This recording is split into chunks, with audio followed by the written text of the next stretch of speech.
So if I wanted that video again, or not that video, so that was the day near that that is why I'm not going on with social media because I really don't want to mention anybody's name. You understand? So the video now. So when I got social media, character social media that very day. So and I said, why watch the video? Mommy send it. Mommy where these big children try all this. Mommy care. Mommy care, but I did not stop. And then I know Gary, and then say we, Baba no gay. I no gay. Me love work be. Who waiting? I to go love you. You know. You to say no gay na single. You want to tell me love no gay. Where you yeah, my car, toda fire. No good boy, my boy. When he hear say no gay get woman for us, now he transfer the go to Fakamozo.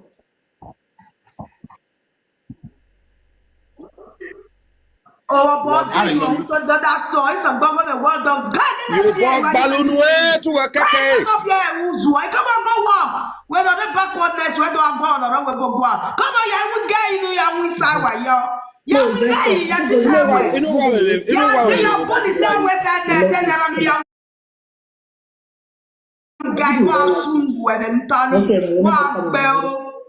So, I say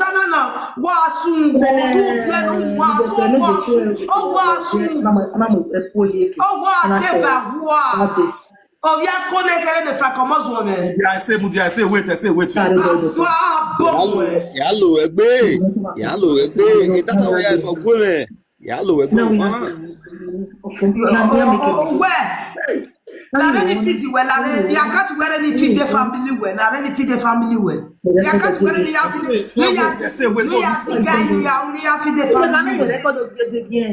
any. Reply, boy. The main no do never reply. No way you try. The only thing on tap once in a while where thank you, my beautiful lady. But Edidon. When a lady na we no ka ba. See, as long as the boy no ka read room that one room presenter no ha jeni. So na the that boy so na do me again na get otu no ko na to care you know where all those things. So now we do record again. They happy with me, but you have to be very careful. But that's the way my boss in the media. Understand? So you know, see, they bed dog. They bed. So me ask me, now me where women my house a video go by. Platform. I'm not supporting what I said or anything with him. But all I did, all I was just doing was Wahala. Thank you for our topic, guys. To talk about our topic, guys. Thank you for Mudane bros. We no ka ba. Damyo, wa bia pe no maro no. Get phone ke talk we get phone. Mudane, no. Or phone aye by Jerry we no ka ba. Away I was not supporting him by Sagari people. Wabit ekelomana we no ma wabita ona we ne ma wabita even in the menami we mata but you can be if I people come up they will insult you. No me let it sort me wagwalo isoti yade ba wala this is job come for here jo shut up your mati I say wonu mama we mapa wona re arrest here gbadu we e turn down on fire we gbadu we this guy want to see this is something to be done.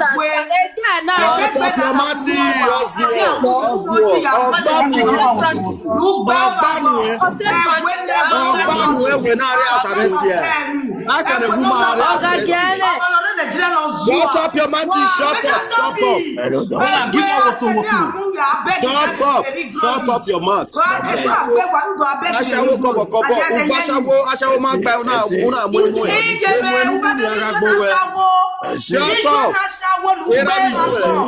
Shut up. Look at your left.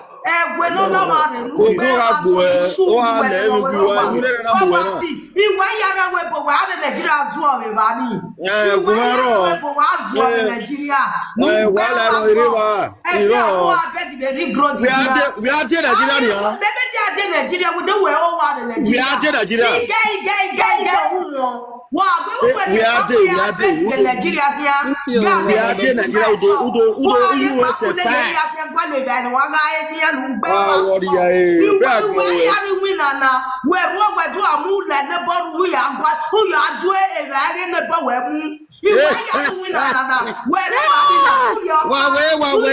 That's arresting. Ese wesi ma na That's arresting.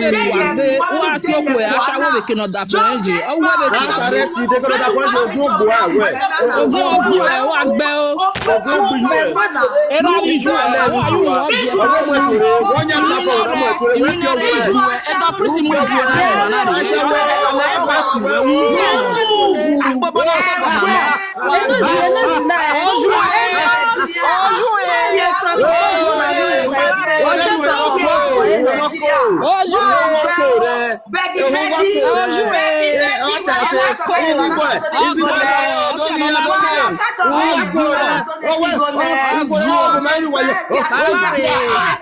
Speak for your face. Speak for your head.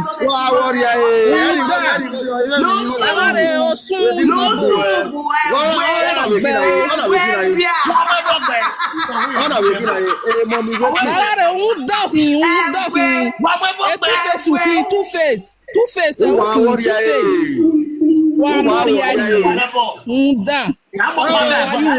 you? Where you mean? All of demand.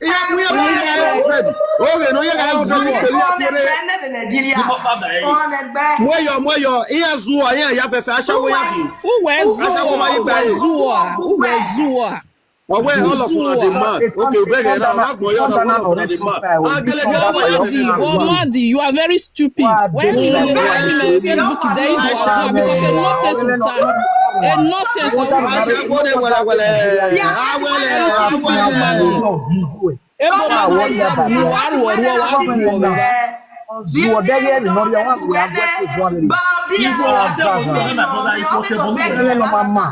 Este not talk to her again. This one don't mind now. Very useless somebody.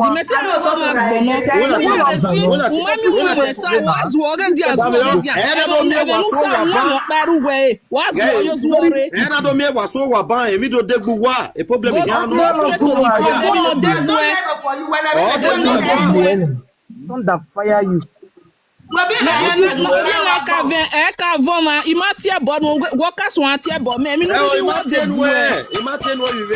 You are my son. You are my son.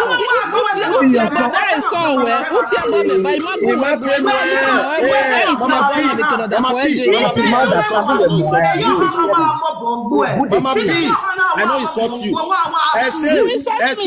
You insult me.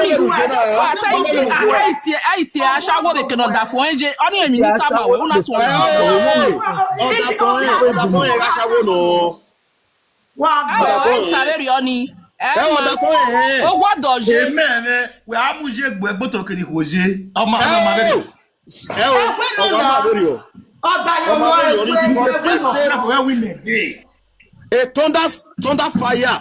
What to send that? What to send that?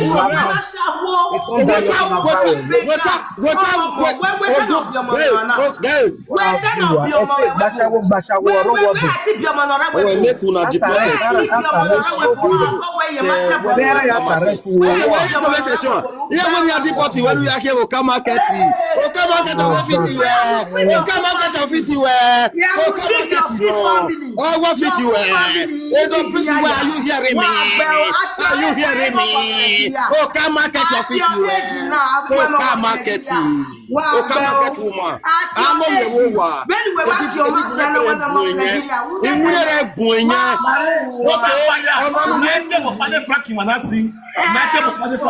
It's a bonnet because where a video work papa na, huh? Error pane over Vani. Over appreciate okay, what you can wear? Oh, can we are you hearing me? Oh, can we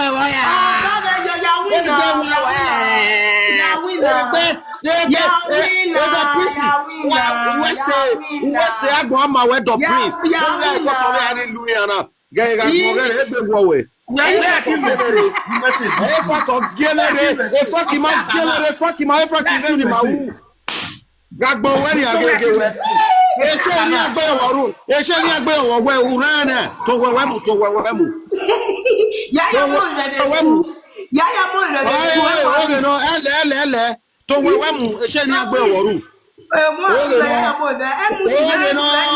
you are a fool. Are you hearing me? Hey, not a man. Here we again.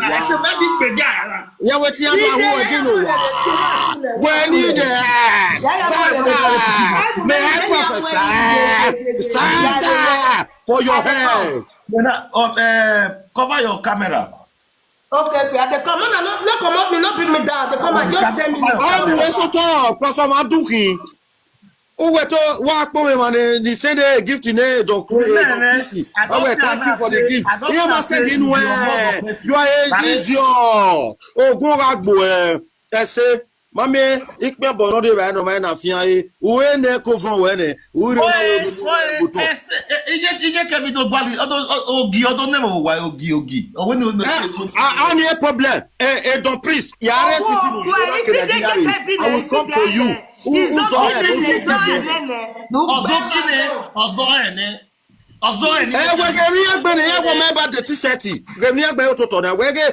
at the comment section. Oh, clapate, don't clapate.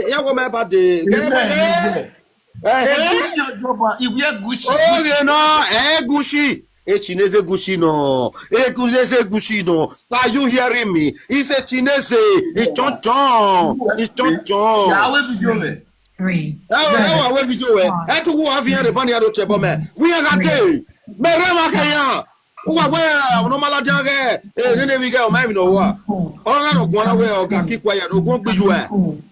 Are you crazy? Hello. What problem? Why? What went?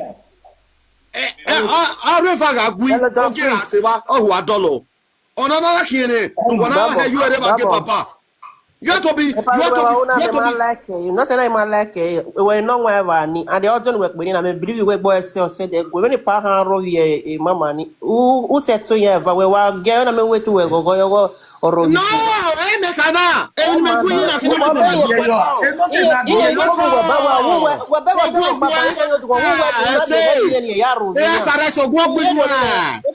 everybody they watch you first wear my yaku. No, that's what you understand. I not give a I said a saga person. I say not the yeah, saga. but no has so adroving and we ben any that's when you even on mute so one muting ever so then any was the video. No, I will press this girl. Platform now. We are telling if I may was saga me little when thank you for the gift. I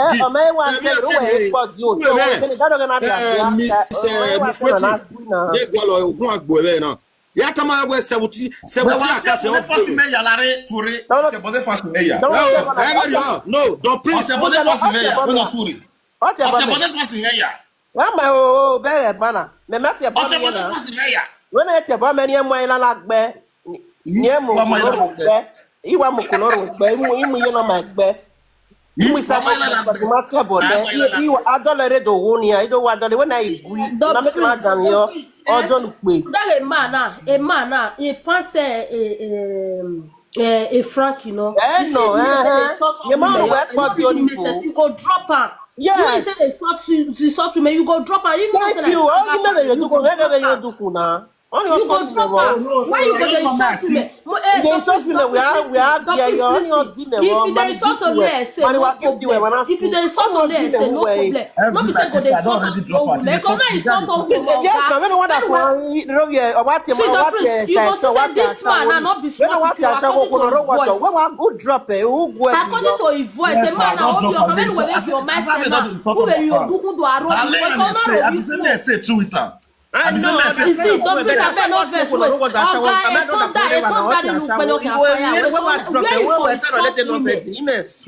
for insult to me. Wait for insult to me. I tell you for insult yourself. No, that because he say he know me. Most of the people who know me like that, I'll give the chance. Me they talk. No, if you know if the error, you insult to me. If they insult women, they would drop her, you know. Okay, when the weapon can when that partner, you know your partner when money first no rewan give the way. Why don't lose that for your that your person wash you well. Only if they wash you. That boy. The way that they play yours now, and today you hear and no good for more. So when we work, come on muja, didn't even for plan. Oh muja, we play. You don't need that message. Insulting everybody in my platform. Where they are in platform Muslim, I thought I was say yeah. You know fit. When we know okay, me want ask me ata was say pa say we get barefoot na okay e no where we know where okwoba we okwoba me gbe ya we meeting My people were like pe the audio here amen me gi mu e go do fire thunder till man e mu e go do they you tell you so they say na friend follow ya you also go miss me marry I went first when on the why are they not the member why say why give to it now when you go then as you drop in we were 540 now we are now 454 my sister have you menarema my sister I'm here for people who know what I'm doing and the people understand it yes they want to believe for you if you are hard if I want to believe for you now understand what we are fighting for. If I want to believe on you now, you they listen to you. 100 or if that 100 understand me, I'm okay. I know if I will pick a connection in past. Yeah, you may want the point hearing you will understand. So they are playing the record here. We're pretty sad. Let's play the record. Continue. Everything about it. I greet you. But I was having that deep love of a son, of my own, of my brother, there's Italy with Guaya Kimitoka.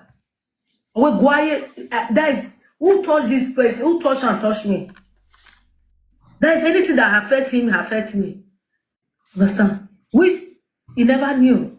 Or it was a farm, you know, so my way, he got me problem in there. So immediately we me go at Italy when I'm in Italy. Put to God, now lose it. At this starting, now lose almost 2 kilos. Oh, now we are being over. Abba, they can't wanna. You know how to go. And when I was walking, when I like, they walk them over the wall. It was a neru. It was a neru. Salo Wahala. Why can't we me over? Yeah, when you are very I will pray for her. Or a live video where I'm going out. I want to tell where you are going out. Baba, yeah, baby. Baba, yeah, baby. Baba, yeah, baby. Baba, yeah, baby. Yeah, who will marry you? Baba, who will go back? This is I'm saying. I'm not joking, no. When say you're 12 o'clock, so don't even know that there was something in Salobaga. No, that feeling. I can't really explain it anyway. In the day in love. So, in the day in love. So, anyway. If you're that boy. I remember that the right time for comment section. In the day in love. In the day in love. And the day is proving our own love to our son. And the day is proving our love to our son. Somebody hearing me? Is somebody hearing me? Is somebody hearing me? And the day is in love. So,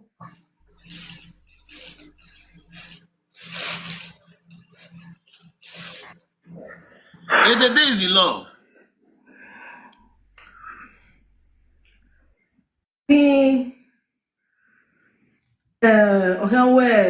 The one day, I went to the Ronald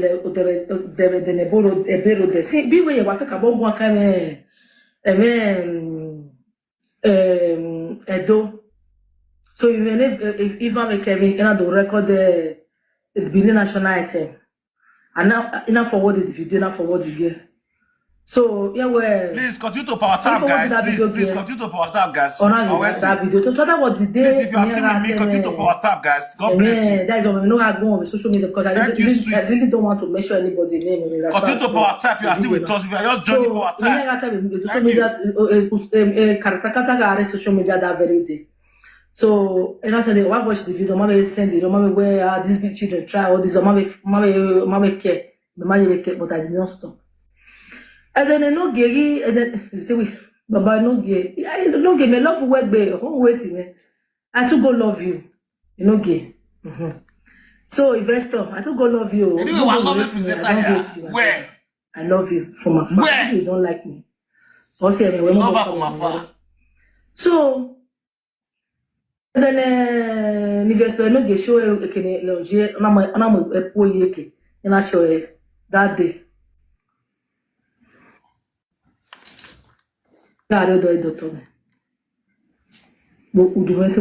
Please continue to power tap, guys. Please continue to power tap. Now we are going now we ofo ya make no jene. Hey, I give you one. I record the dig baba. Eu, saluba. Why you change your wa? If me can I record of get again, reply me. Reply, boy, damn no do never reply. No way you try. The other thing on tab once in a while where thank you, my beautiful lady. Basta. One now for. It's the day in law. Part 1 or 2. See, as only those who the boy no car room or that one room presenter no Jenny. Zona do suno da boy ni na so na do me again na ge otu no kuna to ke all those things. So now we do record again if they happy with me but you have to be very careful but that way my boss in the media every say no way so no way tie the bed so me na me we my house a video go by. I'm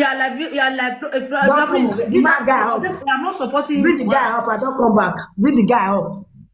Bring the guy up. Bring the up. Saga continue, Abi. Okay. When give me one like this, Saga. Saga continue. Saga continue. Prince, you see what you are for there? Say, bring me or let me apologize to your fans. According to the way that woman talk just now.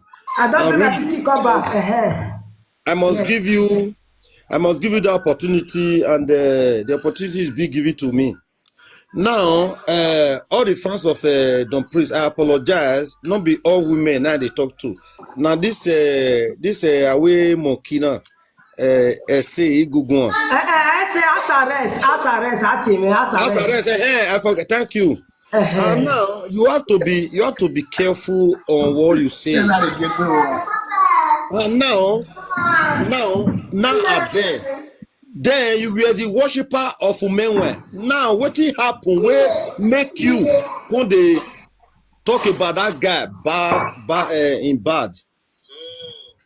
If you can answer me that question, I will leave you below. Oh, but me come what consagration? You know that like you are looking, your voice be like a vast expressive voice. And if it's small picky, they insult elderly person, give ball of a way. And two, before I go start, you don't need to ask me question because me and you not be me because where you the local international, where me the higher. So you don't need to ask. Okay, wait. Let me say best way that Europe, they don't make her. Wait. You know what way, bro? If I come out for how many years okay, right? But attitude your character now tell you follow you, so you be fool. You be fool. You be idiot. You get where? You don't get best way. Wait, shut up your mouth. Shut up. You don't get best way in Nigeria. You don't get best way in Nigeria. You were there Europe. What you don't achieve? Yes, arrest you. Where the get on Nigeria? Then where you achieve? You are a fool. Then where you achieve? Nigeria were tear where we're going to send it go on. Yeah, they go like that. You say, wait, now question you ask. Now, not the question you ask. Wait, and where achieve here, boy?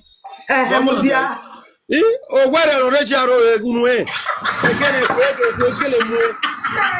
Ekele mweke na. When only us arrest, why you make you go here? Why you mean you go here? Why you me here? A treasure of God you are. Oni eyawe gbọ́ tí àdá tí ẹ̀ ṣe. Okay no. Ọ̀nà àti ẹ̀ ṣe àṣà. Okay no. Ewe mi evi ro paro no level. No level. Where omulajo where? Fake life on social media. A fake life, you know. Ọtún yàrá budozi. No ya go where ona we do wa. My brother, I'm sure you have to abuse for Nigeria. Everyone. Fake life why you fẹ́ lórí social media fake life wà lò. Ma o wa. Oh, area gani niyan my brother, area gani niyan. Say fire down. Fire. What are you gonna fire? What are you gonna fire? Very worry as arrest now. Where one the rules about for this way. You're to the cold. Where cold. Brother, Stella, what can we go to where where you're to the cold. Si jamais your man of your album, man. I say back, boy. On always Wabona. Daganula boy, Daganula webo. Una bona wa Daganula webo. Daganula webo. Unwe. Okay. Very well, I'm usual Ladian. Israel Lawani or Ira Lawani and Arepalo. Moladian. When Moladian came, you're not a palo. When Moladian, you're not a palo, we are killed. Oh, this way, the bad no one can picture with it. No, what to no way. Go and look at my age there. Go and look at my age there, 27 years. Oh, go, bless you. Ese ogun ogun you were there. When we came to another palo, a picture where Muladiana gay, fake life everywhere. It take bemu. They me wanna yo take bemu. Why would I take bemu beluwa with Facebook? Oh yeah, Mudia, ni play eternity ni play recording ya mahwe. Oh, pay me okay, no. It take bemu oyi gweladian. Egwe gwalora. De pe take bemu. On a TV na kena ademi kun oni gwalo we mu take bemu gume take bemu. Ni gwebola keria. Omi gwe odi. Omi gwe ya gbalu take bemu ya penu we. Bege we be agbon we take bemu. What take bemu aga. Ebe mi lo de gbe la. Take bemu. Take bemu unu egbu e. Daddy. We ma wo tota ye ku awe. O ma wo tota ye ku awe ki age na don. Wo tota ye ku awe ki age na don. Kere ade ki age don e wo so mo na yo we o han re ba. Be agbo we ki anu te gwa lo. So one man wa ti we me ro pa de ni ye ya. E ki anu te gwa lo ni me ro pa. When we la ti kere ju na ru wa ni. O wa na be ni jo ya la o e ra na la o we mo la dian. Bueno, re asare si waya kun ni go okay, again,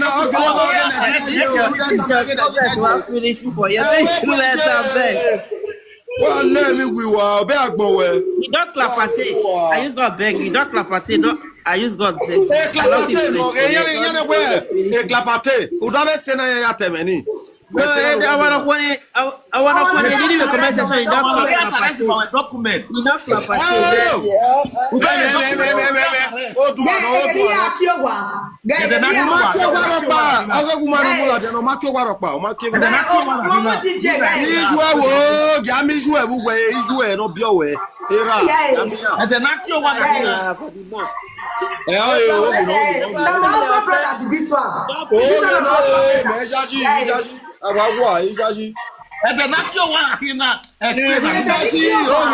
You cannot force me. You cannot force me. You cannot force me. Oh no, it's a photo shoot. It's a document now. No who I get on go where or go where now. When you are gonna get the date. When post I get the date. When putting on I get the date to expire. Let us see the date expire. You cannot see. I shall go. Alexandra, here we Alexandra. Here we Alexandra. Here we Alexandra. You are a fool. Who will buy ya? I shall go cover.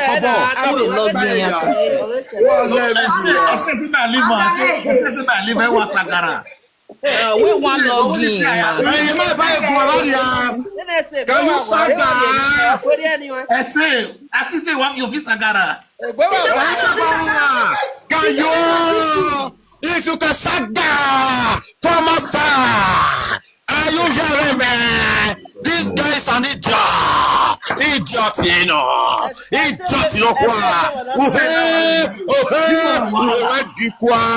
Ikonika la wagwi, ikonika ima se ko waje. Where to agbe man na no la.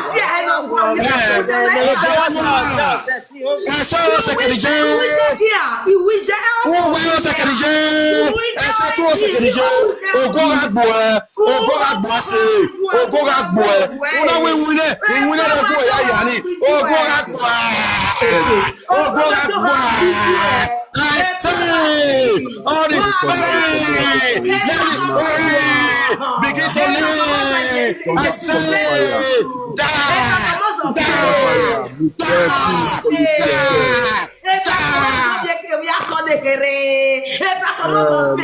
Madam, wait first.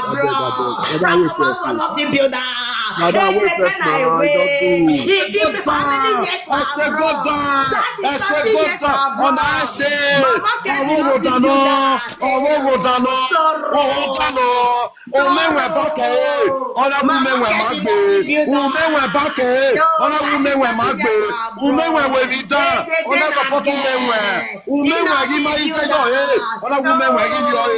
I say you are a bastard. He can reach your side and pray. He can reach your side tomorrow. I say, oh my God, he can kill you tomorrow. He can kill you tomorrow. I say, Benin people matana, I will see you when you say Benin people na not the shame. Benin people na matana, I will years for abroad. If my market be not in build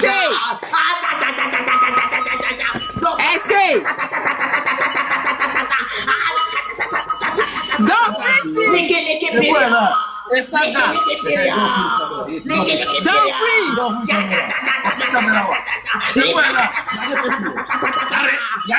how many years for abroad? So what's not in build?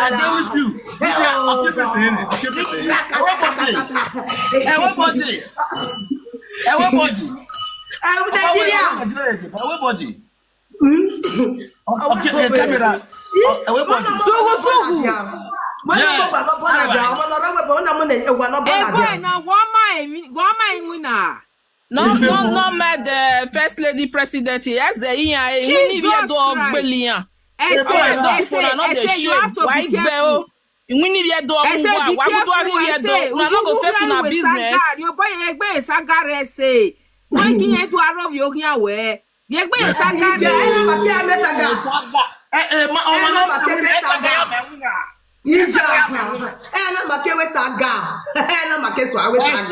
I say want to saga this guy.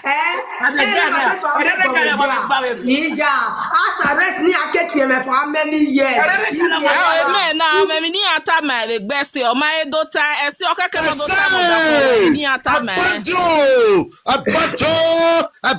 I say you are going down now.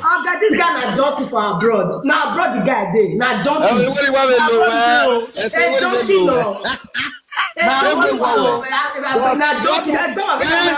Nigeria. You have to accord with me.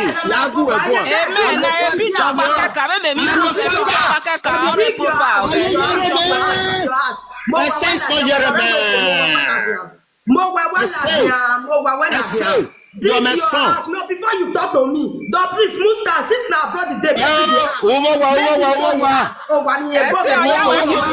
Where you are messed up. I say,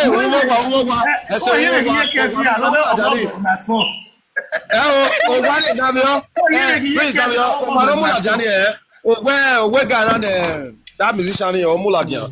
Oh, where's my brother Makai? Oh, why no?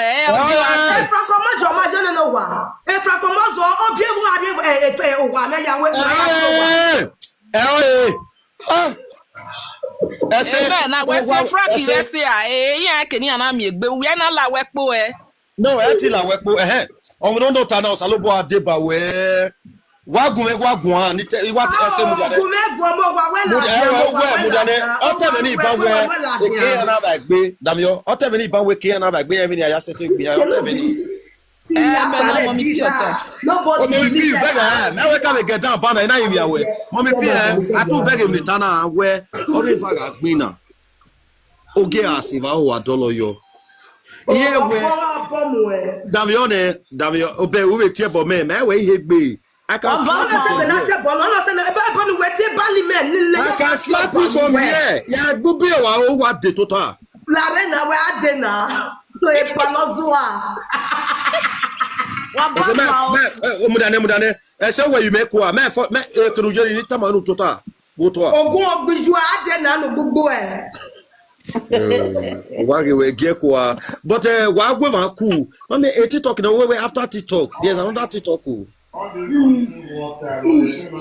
do after this TikTok, there's another TikTok. Okay, now I don't have your turn. Now let me your talk to. Mommy P, what?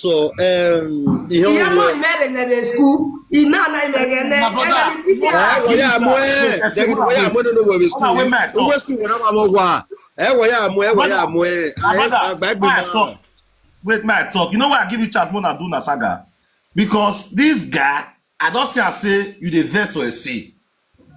What you the verse or a say for? Nothing. Because the girl get freedom. Nothing the verse for this girl for. Since where I say tell leave Frank. Now the girl don't define. I say Kabomosi. They beg fresh. Everything at the muffin.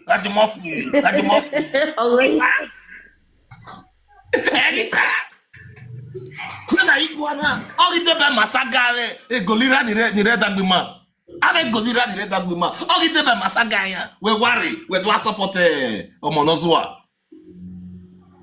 We do support omonozua. When any owe e say it Eddie Murphy. Where go? It's a prisina. Where go? Eddie Murphy.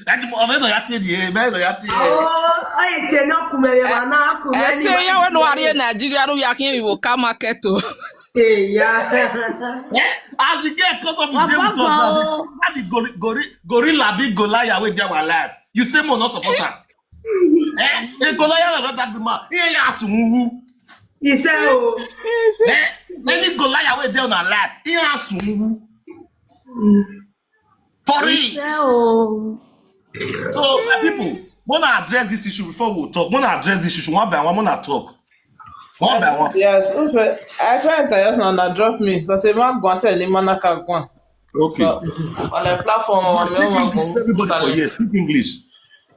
Good yes. I say that's the night you took me. How about dinner? Good evening. Happy good afternoon.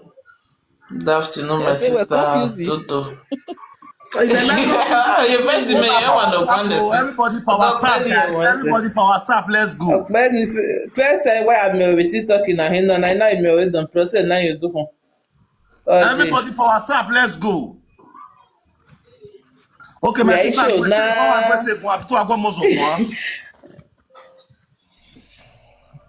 My sister was Sunday. Go on.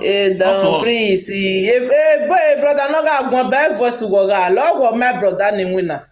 Oh, my winner. Almost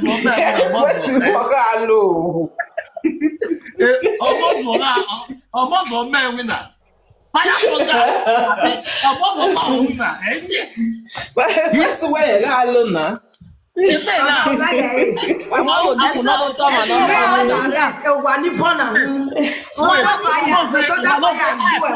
Congratulations, my sister. Thank you. I'll turn the way the ribbon. What that is? But we may not have to make document. O de meni dole yi emeni o edika we ye kev aware we ye kev eri oko we ye kev o klapate we ye kev my brother you want to talk we ye kev o eri owu mo to ni na go They talk to you, Magwan. money to no ni go e ma ni agwa me amu thunder fire make this they come. they get fire thunder fire you dey make my program they get fire